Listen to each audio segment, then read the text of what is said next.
देवशयनी आषाढी एकादशी या दिवशी पंढरीत जवळजवळ 300 दिंड्या येतात आणि याशिवाय बहुसंख्य वारकरी पंढरीत येतात. हा उत्सव पौर्णिमेपर्यंत चालूच असतो आणि ही गुरुपौर्णिमा. ग्रंथांना गुरु मानणे ही आपली संस्कृती आणि आपली परंपरा.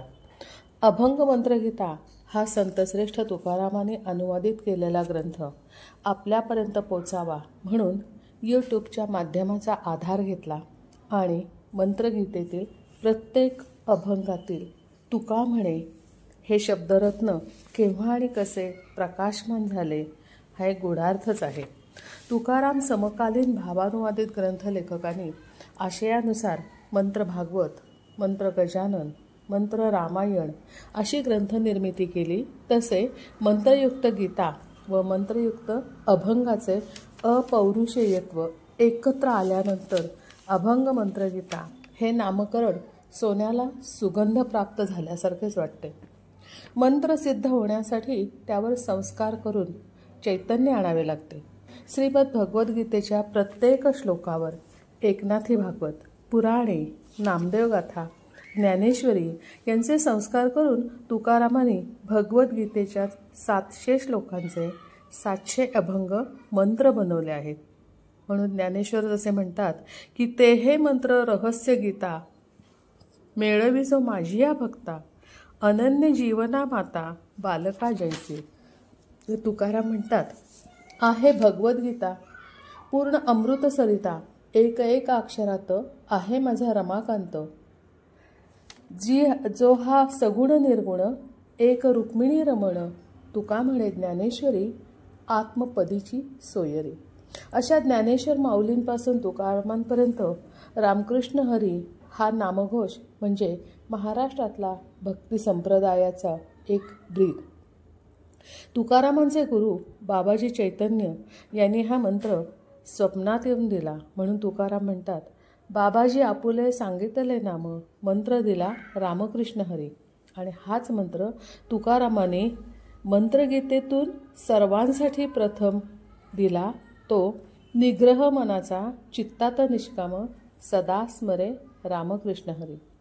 आणि हाच मंत्र गाथेतही त्यांनी दिला आहे. त्याची जवळजवळ विपुलताच दिसून येते.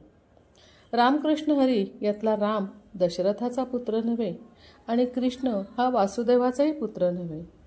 तर हरी ही केवळ देवता नव्हे तर राम कृष्ण हरी हा एक प्रतीती मंत्र भागवत संप्रदायाचा मूलभूत मंत्र झालाय. अशी ही मंत्रगीता. तुकाराम म्हणतात नवे माझी वाणी पदरची मज विश्वंभर बोलवितो.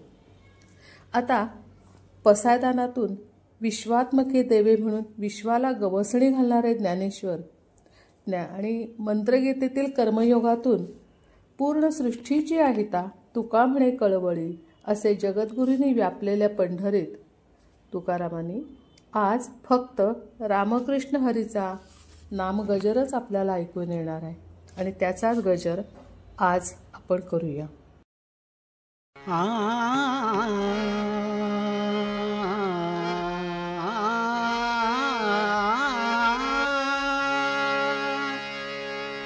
रामकृष्ण हरी जय जय रामकृष्ण हरी.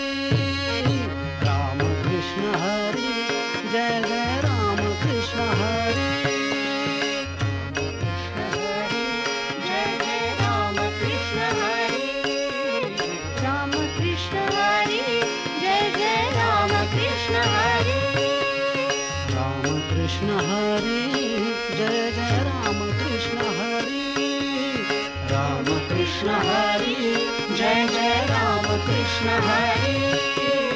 रामकृष्ण हरी जय जय रामकृष्ण हरी. रामकृष्ण हरी जय जय रामकृष्ण हरी. रामकृष्ण हरी जय जय रामकृष्ण हरी. रामकृष्ण हरी जय जय रामकृष्ण हरी. रामकृष्ण हरी जय जय रामकृष्ण हरी. रामकृष्ण हरी जय जय रामकृष्ण हरी. रामकृष्ण हरी जय जय रामकृष्ण हरी.